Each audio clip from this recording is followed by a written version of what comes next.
Hello friends, welcome to the YouTube channel Civil Steps.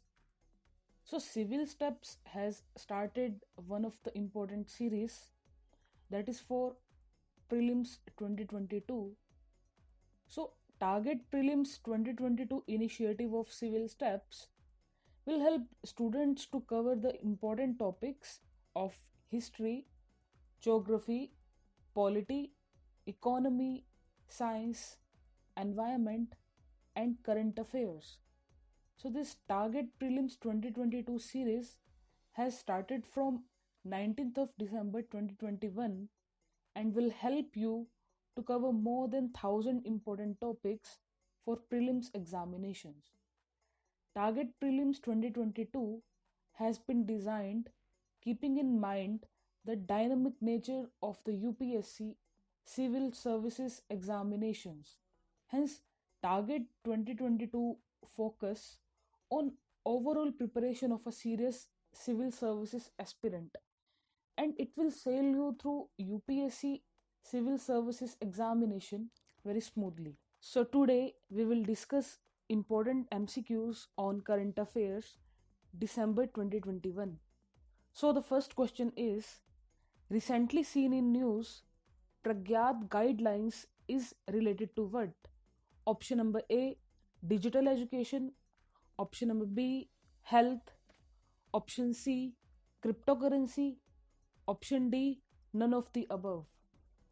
So you can pause this video and write your answer in the comment section below. So I hope you have written the answer.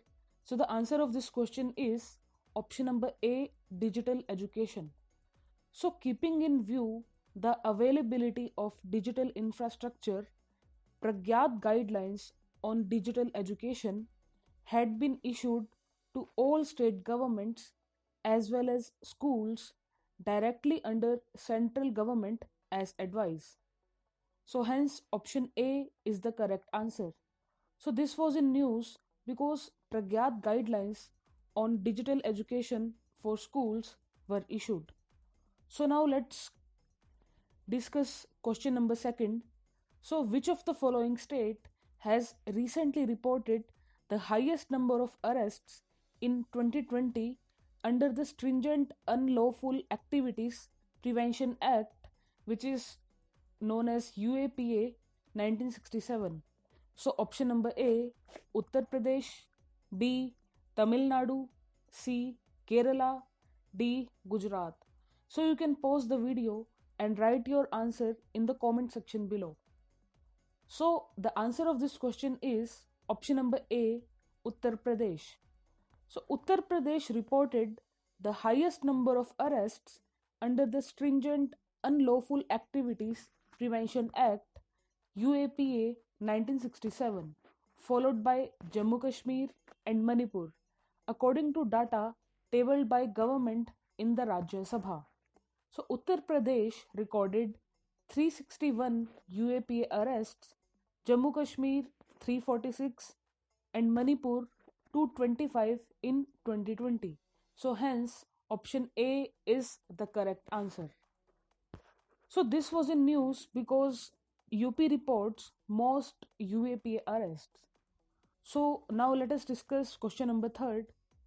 The terms Omicron, Ethereum and Squid, sometimes mentioned in the news recently, are related to what? Option number A, cryptocurrency.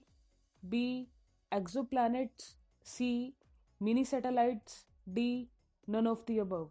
So you can pause the video and write your answer in the comment section below. So the answer of this question is A, cryptocurrency. So a relatively lesser known cryptocurrency token named after the Greek letter Omicron saw its price surge more than 10 times in a matter of 2 days, outperforming two digital currencies like Bitcoin and Ethereum soon after the World Health Organization named the latest COVID 19 variant of concern Omicron. So, hence, option A is the correct answer. So, this was in news because Omicron cryptocurrency was launched at the beginning of November, and for most of the past week, it was trading steadily at about $65. Now it's at $324.73. So it can come in UPSC prelims 2022.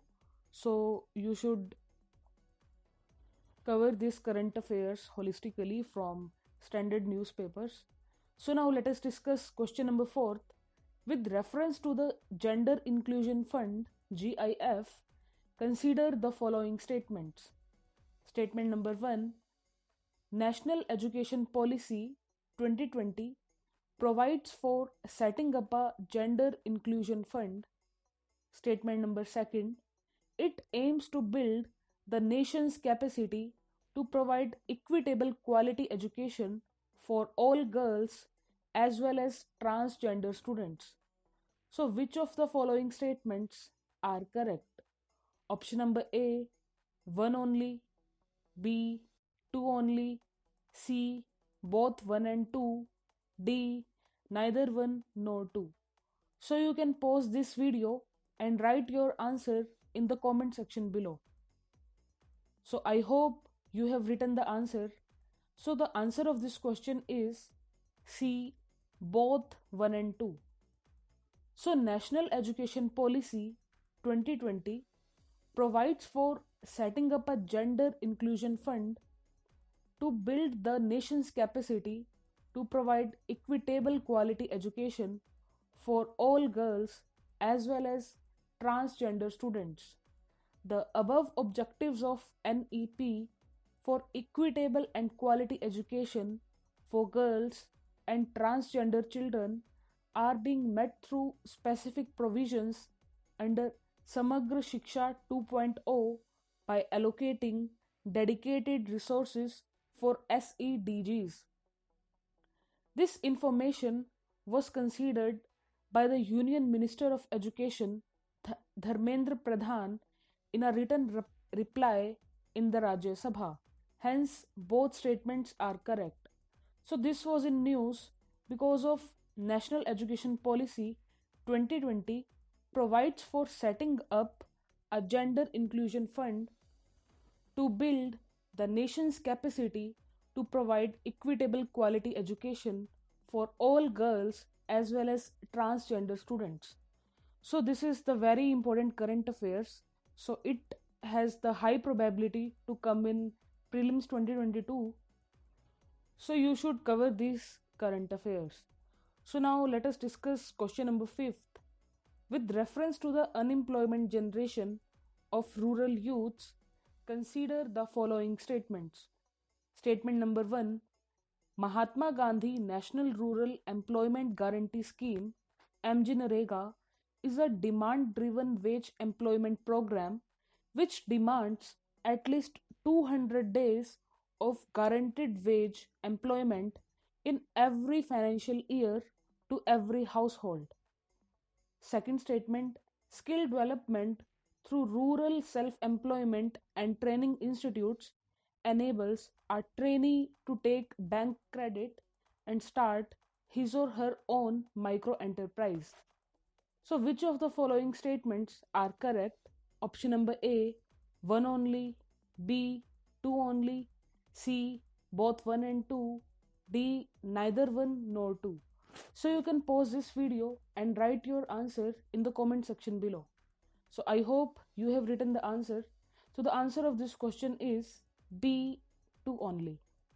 So, the Ministry of Rural Development is presently implementing 3 welfare schemes for employment generation.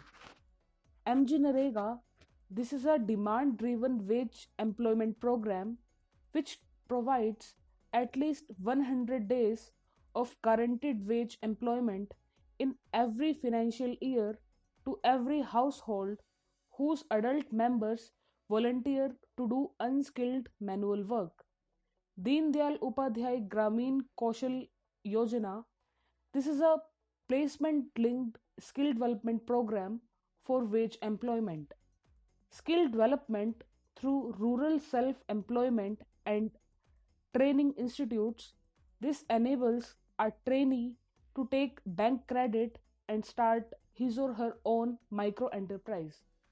Some of such trainees may also seek regular salaried jobs. While MG Narega provides direct employment, Deen Dayal Upadhyay Yojana and skill development through rural self employment and training institutes, schemes promote employability through either wage or self employment, leading to economic and social development of youths of rural area of the country. Hence, only statement second is correct. So this was in news because the Ministry of Rural Development is presently implementing three welfare schemes for employment generation, which provides employment to people in rural areas, inclusive of rural youths of scheduled caste, scheduled tribes, economically weaker sections of the country, including the state of Uttar Pradesh. So this was all about question number 5.